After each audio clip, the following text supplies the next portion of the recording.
Rosalie, anong apela ng House Leader sa Senado kaugnay dito sa impeachment laban kay VP Sara? Ella, justice delayed is justice denied. Kung gusto may paraan, kung ayaw maraming dahilan. Ito ang muling binigyan ni House Deputy Majority Leader La Union 1st District Representative Paulo Ortega. Kasunod nga ito ng paglabas ng Social Weather Station o SWS survey kung saan 70% ng mga Pilipino ang prioridad ang anti-corruption efforts sa pagpili ng mga leader ng bansa.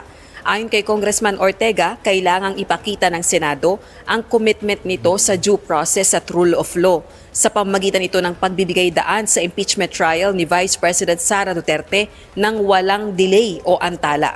Kasabay nito nanawagan si Congressman Ortega sa mga botante na magkaroon ng active role para matanggal ang korupsyon sa pamamagitan niya ito ng pagtatanggal sa pwesto ng mga mapapatunayang abusadong leader.